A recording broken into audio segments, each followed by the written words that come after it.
कहानी की शुरुआत सिडनी नाम की एक लड़की को दिखाते हुए होती है, जो काफी खुश मिजाज वाली लड़की थी। जब सिडनी 9 साल की थी तो उसकी माँ की मौत हो गई थी और उसे उसके पिता पॉल ने ही पाल पोस कर बड़ा किया था। पॉल एक प्लम्बर था, इसलिए सिडनी को पीरियड्स के बारे में बताने के लिए वो पाइप और प्लम्बिंग के सामान का इस्तेमाल करता है, जो पॉल को समझाने का बहुत ही अजीब तरीका था। पॉल सिडनी की अच्छी परवरिश के लिए वो सब कुछ करता है जो वो कर सकता था, लेकिन हर लड़की की तरह सिडनी को भी कभी न कभी उसकी माँ की जरूरत पड़ती थी।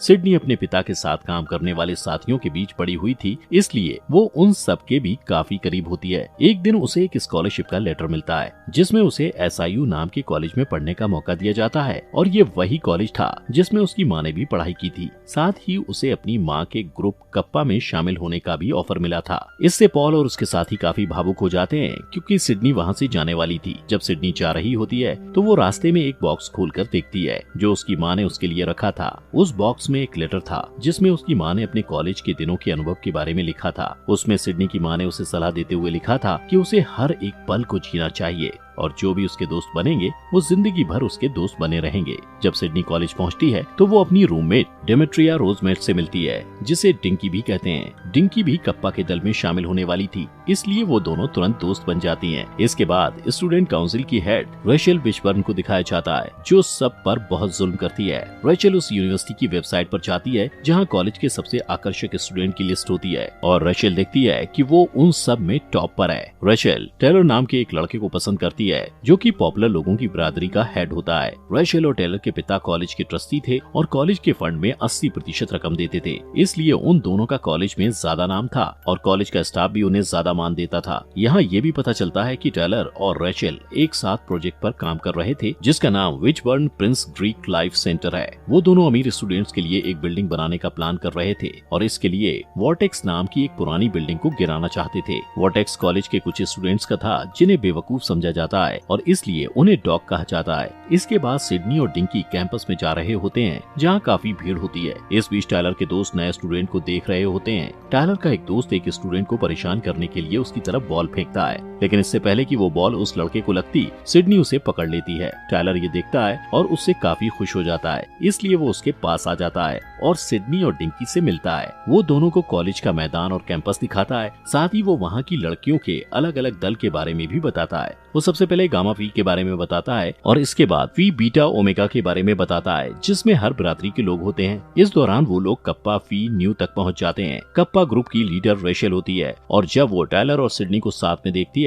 तो सिडनी उसे खटकने लगती है। जब सिडनी कप्पा ग्रुप में जाती है तो कैटी और क्रिस्टी नाम की 2 लड़कियां उसके पास आती हैं और उसे रेचल से मिलाती हैं। रेचल सिडनी को देखकर कहती है कि वो कप्पा ग्रुप में शामिल होने के लायक नहीं है, और उसे इस बात से भी फर्क नहीं पड़ता कि उसे यहाँ शामिल होने का मौका मिला है। सिडनी का बिंदास वर्ताव देखकर कैटी और क्रिस्टी को भी यही लगता है कि उसे कप्पा में नहीं होना चाहिए। कप्पा में शामिल होने के लिए सारी लड़कियों को कुछ टास्क दिया जाने वाला था, और क्योंकि सिडनी को वहाँ कोई पसंद नहीं करता था, इसलिए उसे सारे टास्क अकेले ही पूरे करने होते हैं। यहाँ सिडनी को पता चलता है कि टायलर जल्द ही वहाँ का मुकदमेबाज बनने वाला है और रेचल सीनेट की सदस्य बनने वाली है, लेकिन इससे सिडनी को कोई फर्क नहीं पड़ता है। इसके बाद आधी रात को रेचल अपने ग्रुप के साथ नए स्टूडेंट्स के कमरे में जाती है और सारी लड़कियों को उठाकर उन्हें उनका पहला टास्क देती है, जिसमें वो कहती है कि उन लोगों को इसी वक्त किसी लड़के को डेट के लिए पूछना होगा। वो लड़कियों को मेकअप करने, ब्रश करने और अपने बाल ठीक करने से भी मना कर देती है, और कहती है कि उन्हें अपने डेट के साथ 15 मिनट के अंदर स्टेट स्ट्रीट डिनर पर आकर उससे मिलना होगा। अब इससे सिडनी काफी उलझन में होती है और किसी लड़के को ढूंढने लगती है। बहुत ढूंढने के बाद उसे लेनी नाम का एक लड़का मिलता है, जो किताबी कीड़ा होता है। वो उसे उसके साथ डेट पर जाने के लिए पूछती है, और इससे पहले कि लेनी जवाब देता, वो उसे तुरंत लेकर रेचल के बताए हुए पते पर टाइम से पहले पहुंच जाती है। इसके बाद रेचल उसे दूसरा टास्क देते हुए कहती है कि उसे लेनी को छोड़ना होगा। सिडनी कहती है कि वो ऐसा नहीं करेगी, क्योंकि लेनी एक अच्छा लड़का है। रेचल उसे लेनी और कप्पा ग्रुप के बीच किसी एक को चुनने के लिए कहती है, इसलिए सिडनी को उसकी बात माननी पड़ती है। इस बीच लेनी बाथरूम जाता है, और जब वो वापस आता है तो वहाँ पर कोई और नहीं होता है। यहाँ उसके साथ और भी बुरा होता है, क्योंकि उसे ही सारा बिल चुकाना पड़ता है। सिडनी की परवरिश कुछ ऐसे हुई थी जिससे वो सारे टेस्ट को बाकी लड़कियों से ज्यादा अच्छे से पूरा करती है, और इस बीच वो अनजाने में ही बाकी लड़कियों को प्रेरणा दे रही होती है कि वो रेचल रेशेल की गलत बातों से कैसे दूर रह सकते हैं। इससे रेशेल को बहुत गुस्सा आता है, लेकिन वो इस बारे में कुछ कर भी नहीं पाती। इधर सिडनी टेलर के काफी करीब जा रही होती है और टेलर को भी वो अच्छी और प्यारी लगती है। एक दिन सिडनी की मुलाकात लेनी से होती है और वो उससे अपने किए की माफी मांगती है और बताती है कि उसने ऐसा टेस्ट की वजह से किया था, लेकिन लेनी वहाँ से चला जाता है। इसके बाद रेशेल सारी लड़कियों को इकट्ठा करके ये कहती है कि अब टेस्ट वाला राउंड खत्म होने वाला है और बहुत जल्द वो सब कप्पा सिस्टर्स बनने वाली हैं। इसके लिए कॉलेज में अगले दिन एक ट्रेडिशनल प्रोग्राम होने वाला था, जहाँ रेशेल कप्पा सिस्टर्स का नाम ऐलान करने वाली थी। यहाँ रेशेल एक विजेता को चुनती है जिसे आने वाले प्रोग्राम के लिए ड्रेस मिलने वाली है, लेकिन जब रेशेल देखती है कि सिडनी विजेता है तो उसे अच्छा नहीं लगता। इस दौरान सिडनी को यूनिवर्सिटी की वेबसाइट के बारे में पता चलता है, जहाँ सबसे आकर्षक स्टूडेंट की लिस्ट होती है, लेकिन वो देखती है कि उसका नाम उस लिस्ट में 213वें नंबर पर है। रेशेल ये देख लेती है और उसे जानबूझ के एक ब्लैक ड्रेस देती है ताकि वो सबके सामने बुरी दिखे। अगले दिन जब सिडनी वो कपड़े पहनकर प्रोग्राम में आती है, तब टेलर उसके पास आता है और वो उसके लुक की तारीफ करता है और उसे डांस करने के लिए कहता है। जल्दी ही रेशेल एक एक करके कप्पा सिस्टर्स का नाम ऐलान करती है और उन्हें उनके बैच पहनाती है, लेकिन जैसे ही सिडनी की बारी आती है तो वो बेकार का बहाना करके सिडनी को कप्पा ग्रुप से बाहर कर देती है। उसकी बेइज्जती करने के लिए वो सबको बताती है कि सिडनी के पिता एक प्लम्बर हैं और साथ ही वो उसकी ड्रेस भी वापस मांगती है। सिडनी को गुस्सा आता है, इसलिए वो सबके सामने अपनी ड्रेस निकालकर फेंक देती है और वहाँ से निकल जाती है। इसके बाद सिडनी तेज बारिश में बाहर बैठकर भीग रही होती है, तब लेनी और उसके दोस्त उसके पास आते हैं और उसे अपने घर पर रहने के लिए कहते हैं। इसके बाद लेनी सिडनी को अपने सारे दोस्तों से मिलवाता है। वो सबसे पहले उसे टेरेंस से मिलाता है, जो बहुत होशियार होता है। स्पैंकी बहुत शर्मीला होता है। जॉर्ज बच्चों की तरह बर्ताव करता है। बिली को हवाई यात्रा की वजह से थकान हो गई होती है और जेरेमी को लड़कियां पसंद होती हैं। पूरा कॉलेज इन लोगों को बेवकूफ समझता है, लेकिन वो लोग ऐसे नहीं होते हैं और वो सिडनी का अपने वॉर्टेक्स में स्वागत करते हैं। जल्दी सिडनी उनके टूटे फूटे घर में रहने लगती है और उन सबके काफी करीब हो जाती है। एक दिन वो सबसे कहती है कि वॉर्टेक्स को रिपेयर करने की जरूरत है, लेकिन सब लोग उस बात को नजरअंदाज करने की कोशिश करते हैं क्योंकि वो लोग रेशेल से डरते हैं। इधर रेशेल जब सिडनी का नाम सबसे आकर्षक स्टूडेंट्स की लिस्ट में दूसरे नंबर पर देखती है तो बहुत गुस्सा हो जाती है। जल्द ही कॉलेज में चुनाव होने वाला होता है और इसलिए सिडनी अपने सभी दोस्तों के लिए चुनाव का फॉर्म लेकर आती है और उन्हें चुनाव लड़ने के लिए उस फॉर्म को भरने के लिए कहती है, लेकिन सब मना कर देते हैं। उनके पास रिजर्वेशन होता है और इसके बाद सिडनी सबके अंदर विश्वास जगाने के लिए उन्हें एक भाषण देती है और उन्हें मना लेती है। इसके बाद सब लोग चुनाव के लिए पर्चे तैयार करते हैं और एक स्टॉल बनाते हैं, जहां वो सबको अपने चुनाव में खड़े होने के मकसद के बारे में बताते हैं, जिसे टेरेंस लीड करता है। वो लोग वॉर्टेक्स को रिपेयर करके बाकी ग्रुप को भी सुधारना चाहते थे, लेकिन उनका असली मकसद रेचेल को स्टूडेंट काउंसिल से बाहर करना था। इस बीच डिंकी उनके स्टॉल पर आकर सिडनी से माफी मांगती है और लेनी के साथ फ्लर्ट करने लगती है। उसी वक्त रेचेल वहाँ से गुजर रही होती है और स्टॉल पर रुककर कहती है कि वो लोग ये चुनाव कभी नहीं जीतेंगे, लेकिन सिडनी उसकी बातों को नजरअंदाज कर देती है। इसके बाद अगले सीन में सिडनी लाइब्रेरी में होती है और टायलर उसके टेबल के पास फूल लेकर आता है और उसे उसके साथ डेट पर चलने को कहता है, लेकिन सिडनी मना कर देती है। पर जब टायलर वहाँ लगातार गाने गाने लगता है तो वो परेशान होकर उसके साथ डेट पर जाने के लिए मान जाती है। इसके बाद टायलर उसे एक जगह पर लेकर जाता है जहाँ वो बेघर बच्चों को खाना खिलाता है और ये देखकर सिडनी उससे काफी इम्प्रेस हो जाती है। फिर वो और टायलर डूबते हुए सूरज को देखकर अपना खाना खाते हैं और साथ में काफी मजे करते हैं। जब सिडनी वापस आती है तो देखती है कि उसके रूममेट्स उस पर नजर रख रहे हैं, इसलिए वो उन्हें सजा के तौर पर ये कहती है कि वो उन्हें अपनी डेट के बारे में कुछ नहीं बताएगी।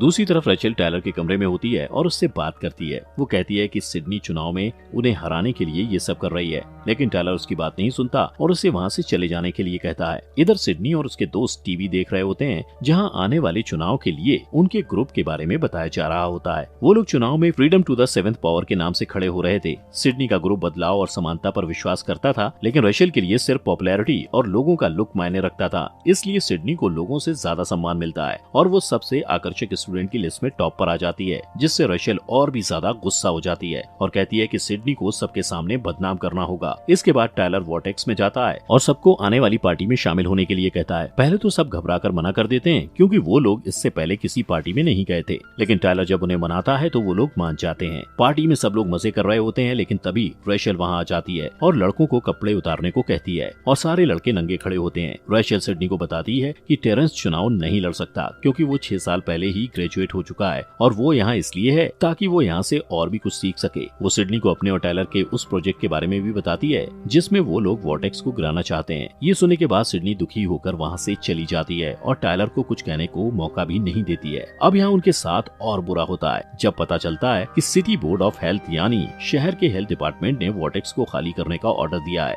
सब लोग इस बात को लेकर सिडनी से नाराज हो जाते हैं और कहते हैं कि सिडनी के आने से पहले उनकी जिंदगी ज्यादा अच्छी थी। सिडनी के जो दोस्त थे वे उस पर गुस्सा होते हैं। अगले दिन डॉक्स अपना सामान बांधते हैं और उस जगह से चले जाते हैं। इस बीच सिडनी के पिता पॉल वहाँ उससे मिलने आते हैं और सिडनी उन्हें सारी बातें बताती है, जिसके बाद वो सिडनी को समझाते हैं और कहते हैं कि उन्हें उस पर गर्व है और उसकी माँ सिर्फ कप्पा की मेंबर नहीं थी बल्कि उससे भी बढ़कर थी। अगले दिन सिडनी नई उम्मीद के साथ डॉक्स के पास जाती है और उन्हें चुनाव में फिर से खड़े होने के लिए बढ़ावा देती है। पहले तो सब लोग ये सब करने से पीछे हट जाते हैं, लेकिन जब सिडनी कहती है कि उन्हें रचेल के जुल्म को खत्म करने के लिए लड़ना होगा तो वो लोग मोटिवेट हो जाते हैं। वो लोग चुनाव की तैयारी करते हैं और सिडनी नई प्रेसिडेंट बनने के लिए चुनाव लड़ने का फैसला करती है। अब वो लोग चुनाव के लिए इंटरनेट के जरिए अपनी टीम का प्रचार करते हैं, जिससे रचेल का आत्मविश्वास कम हो जाता है। चुनाव और वाद विवाद के एक दिन पहले रचेल एक हैकर को सिडनी का डेटा हैक करने के लिए कहती है। जब सिडनी को इस बात का पता चलता है तो वो पहले तो घबरा जाती है, लेकिन वो हार नहीं मानती और रात भर लाइब्रेरी में बैठकर वापस से सारा काम करती है। अगले दिन चुनाव का दिन होता है, पर थकान की वजह से सिडनी लाइब्रेरी में सो जाती है। जल्द ही